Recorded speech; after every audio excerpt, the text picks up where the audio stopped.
সাভারের আমিন বাজারের বিদ্যুৎ সঞ্চালনকারী কোম্পানি পাওয়ার গ্রিডে আগুন লেগেছে। সকাল 7:15টার দিকে এই আগুন লাগে। আগুন নেভাতে কাজ করছে ফায়ার সার্ভিসের 9টি ইউনিট। আগুন লাগার কারণ ও ক্ষয়ক্ষতির পরিমাণ এখনও জানা যায়নি।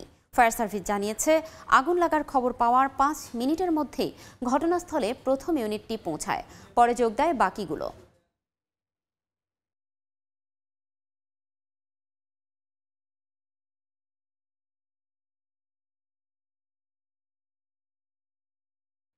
সাভারের আমিন বাজারের বিদ্যুৎ সঞ্চালনকারী কোম্পানি পাওয়ার গ্রিডে আগুন নিয়ন্ত্রণে এসেছে। এ মুহূর্তে ঘটনাস্থলে আছেন সহকর্মী মোজাফফর হোসেন জয়। সরাসরি যাচ্ছি তার কাছে। মোজাফফর,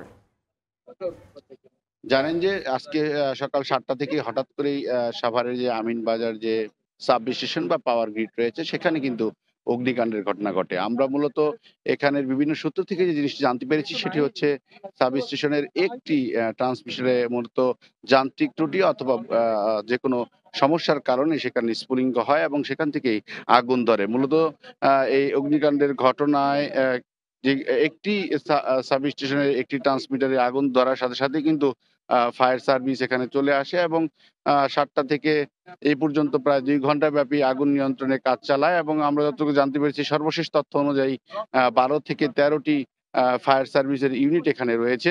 যদিও তারা কাজ করছেন, তারা বলছেন যে বর্তমানে আগুন নিয়ন্ত্রণে রয়েছে এবং সবকিছুই তাদের পরিস্থিতি স্বাভাবিক বা অনুকূলে রয়েছে। আপনারা দেখতে পাচ্ছেন যে আমিন বাজারের যে সাব স্টেশনটি রয়েছে, অর্থাৎ যেখানে থেকে বিদ্যুৎ সরবরাহ করা হয়ে থাকে, এই মূলত আ এই সাব স্টেশন থেকে সাভার সহ রাজধানীর বিভিন্ন অঞ্চলে বিদ্যুৎ সরবরাহ করা হয়ে থাকে বলে আমরা জানতে পেরেছি। এখানে আগুন নিয়ন্ত্রণের কাজে যেমনি আপনার ফায়ার সার্ভিসের ১২ থেকে ১৩টি ইউনিট রয়েছে, ঠিক তেমনি কিন্তু আইনশৃঙ্খলা বাহিনীর উপস্থিতিও পর্যাপ্ত রয়েছে বলে আমরা দেখতে পাচ্ছি। একই সাথে কিন্তু যেটি হয়েছে যে সেনাবাহিনীর সদস্যরা এখানে উপস্থিত হয়েছেন। আ ফায়ার সার্ভিস সূত্র আমাদেরকে যেটি জানিয়েছে সেটি হচ্ছে যে মূলত আগুন যাতে আর না বাড়তে পারে তার জন্য কিন্তু তারা যে ধরনের প্রস্তুতি নেওয়া দরকার সেই ধরনের প্রস্তুতি নিয়েছেন এবং পর্যাপ্ত পানির যোগান এখানে রয়েছে বলে তারা আমাদেরকে জানিয়েছেন।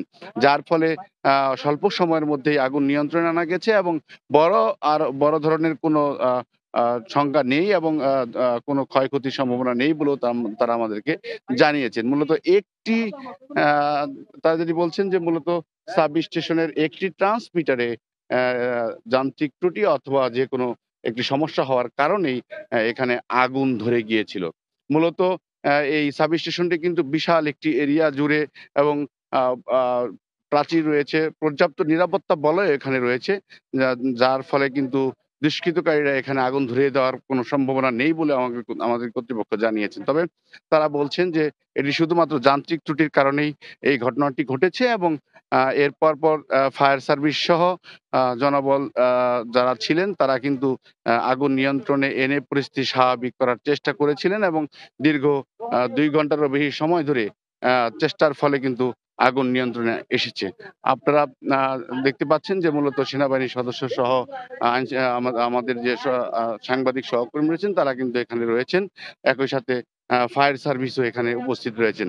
তো মূলত আমিন বাজারের যে এই সাব স্টেশনে মূলত সকাল ৭টায় অগ্নিকাণ্ডের ঘটনা ঘটে। এরপর দীর্ঘ ২ ঘন্টারও বেশি সময়ের চেষ্টায় মূলত ১০ থেকে ১৩টি ইউনিট এখানে আসে এবং আগুন নিয়ন্ত্রণের চেষ্টা চালিয়েছে এবং তারা বলছেন যে বর্তমানে আগুন নিয়ন্ত্রণে রয়েছে। সাভারের আমিন বাজারের সাব স্টেশন থেকে আমার কাছে এই ছিল অগ্নিকাণ্ডের সর্বশেষ তথ্য। সাভারের আমিন বাজার থেকে সরাসরি যুক্ত ছিলেন সহকর্মী মোজাফফর হোসেন জয়।